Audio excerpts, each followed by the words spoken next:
morning to all of the students. We are on the fifth chapter inside the atoms.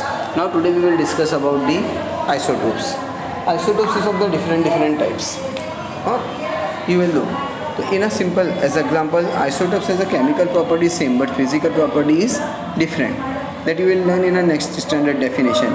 But presently we will see here what they given. The atomic number is a fundamental property of an element. Its chemical identity. They are telling here. क्या बता रहा है जो atomic number इसकी fundamental property होती है और उसकी केमिकल प्रॉपर्टी पे some element in nature have atom with the same atomic number. कुछ एलिमेंट ऐसे होते हैं जिनके बोलते हैं ना उनके बोलते हैं ना एटॉमिक नंबर तो सेम होते हैं बट मास नंबर क्या होते हैं डिफरेंट होते हैं. Means they have the same atomic number and mass number is different.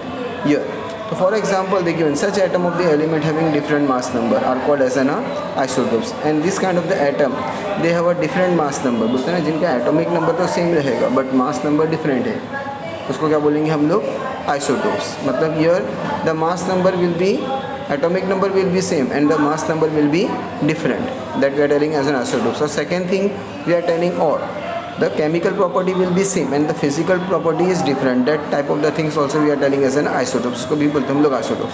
As example of the carbon just C12, C13 and C14. Here mass number is different. इसका mass number क्या है different है but atomic number इसका same है. तो mass number of the isotopes is present by the method. Just see how they are giving 12C, 13C and the 14C. और atomic number नीचे आ जाता है डाउन में आता है that is 12C 6, 13C 6, 14C 6. तो ये mass number of the isotopes they given उसने मास नंबर दिया है एटॉमिक नंबर तो एटॉमिक नंबर कार्बन का 6 होता है. तो ये the isotopes have the same proton इसमें प्रोटॉन सेम होता है बट न्यूट्रॉन डिफरेंट होता है. Here the proton is same and the different we can say neutron is different that telling here. तो just see an example of the 12C mass number is 12 then mass number is 13 and mass number is 14. that is A they are telling. जो mass number को A से represent करते हैं और atomic number को Z से represent करते हैं. now atomic number here all you will observe as an 6.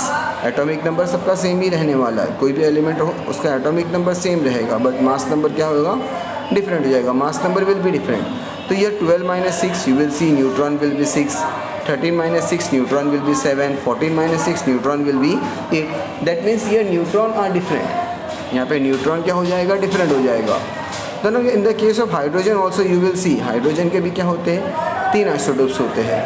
तो यह मैंने क्या बोला कि उसका मास नंबर क्या होने वाला है तो बोलते हैं ना एटॉमिक नंबर सेम रहेगा बट मास नंबर डिफरेंट रहेगा. तो ये जो दिया है ना 1H तो प्रोटॉन तो सबके देखो proton will be same 1 1 1 but in the case of the neutron you will observe first 1 minus 1 they are telling as an neutron भी मेरा क्या हो जाएगा 0 होगा फर्स्ट. तो सेकेंड केस में क्या दिया है 2H1 तो 2 minus 1 1. In the third case 3H1 तो 3 minus 1 इज़ 2. तो लाइक दिस वे. तो क्या दिया 0 1 2 neutron number will be there. Carbon का देखो कार्बन में क्या दिया 35C17 37C17 कार्बन का दिया उसने. तो फर्स्ट ऊपर कार्बन का दिया था लुक कार्बन है ज़रा डिफरेंट. तो यहाँ पे क्या होता है कि एटॉमिक नंबर सेम है और मास नंबर डिफरेंट है. तो mass number always will be different atomic number always will be same. तो न्यूट्रॉन उसका चेंज हो जाता है. अब कार्बन की हम लोग बात करते हैं तो कार्बन में देखो 35C17 36C17 एंड 37C17. तो कार्बन को ऑब्जर्व करो तो यहाँ पे प्रोटॉन क्या होने वाला है 17 रहने वाला है. 35 minus 17 that is 18. 36 minus 17 it will be what 15.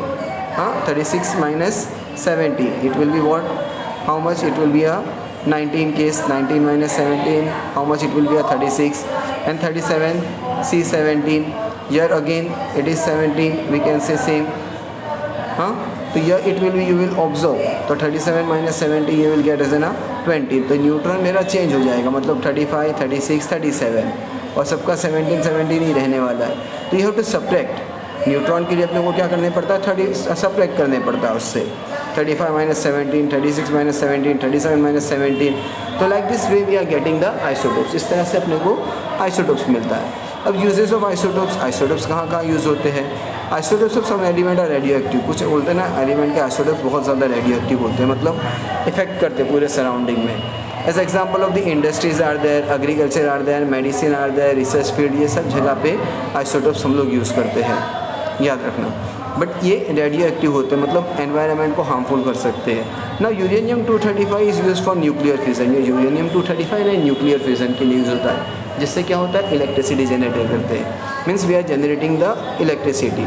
Now radioactive isotopes like an cobalt 60, हाँ, making a medical treatment, using for medical treatment, इसका मेडिकल ट्रीटमेंट के लिए यूज़ करते हैं। And this medical treatment are using like an a disease like cancer, मतलब ये isotopes होते हैं ना, कैंसर के मेडिकल ट्रीटमेंट में भी यूज़ होता है कोबाल्ट के।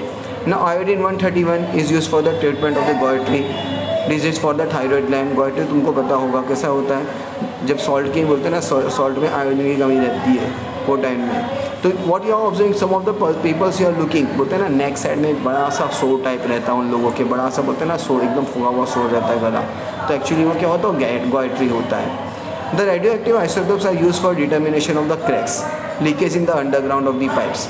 जब बोलते हैं ना पाइप का लीकेज रहता है, बोलते हैं ना ग्राउंड के अंदर, तो ग्राउंड को हर बार डिग तो नहीं करते बैठेंगे हम लोग, तो टाइम पे उन लोग रेडियो एक्टिव आइसोटोप्स यूज़ करते हैं। उससे पता चलता है उन लोग को कि क्रैक्स कहाँ पर है पाइप्स के अंदर अंडरग्राउंड में, दैट इज सोडियम 24, वो टाइम पे यूज़ करते हैं। Radioactive isotopes are use for food preserving from microbes. Radioactive isotopes हम लोग उसके लिए यूज़ करते हैं जो फूड प्रिजर्वेशन के लिए, मतलब बोलते हैं ना माइक्रोब्स होते हैं, बहुत से फूड के अंदर क्या होता है माइक्रोब्स हो जाते हैं, मतलब माइक्रो ऑर्गेनिजम्स हो जाते हैं, तो वो टाइम पे रेडियो एक्टिव आइसोटोप्स यूज़ करते हैं, जिससे क्या होता है फूड प्रिजर्वेशन होते रहता है।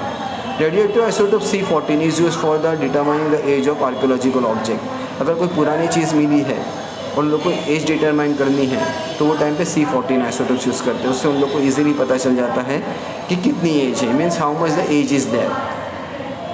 Now nuclear reactor is a machine that generate electricity. Nuclear reactor में क्या होता है, इलेक्ट्रिसिटी जनरेट होती है। न्यूक्लियर रिएक्टर में क्या करते हैं उन लोग, मशीन से इलेक्ट्रिसिटी जनरेट करते हैं on large scale bye atomic energy. ये एटॉमिक एनर्जी के थ्रू हम लोग क्या करते हैं न्यूक्लियर रिएक्टर में इलेक्ट्रिसिटी जनरेट करते हैं, that is C15। In nuclear reactor the nuclear energy in atom is बोलते ना release by bringing about nuclear reactions.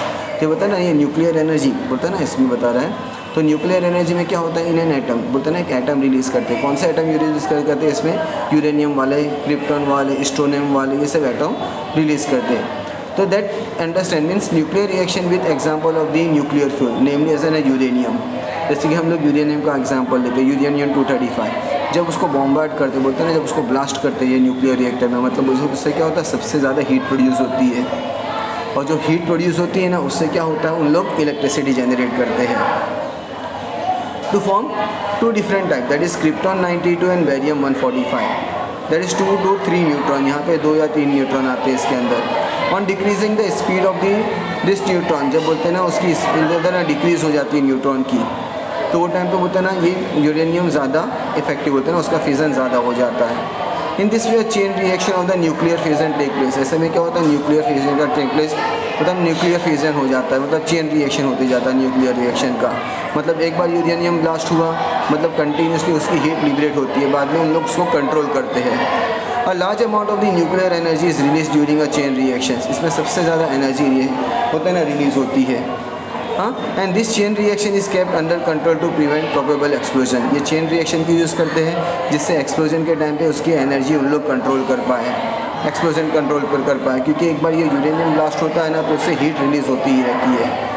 To control the chain reaction in the nuclear reactor, it is necessary to decrease the speed of the and the number of reactants.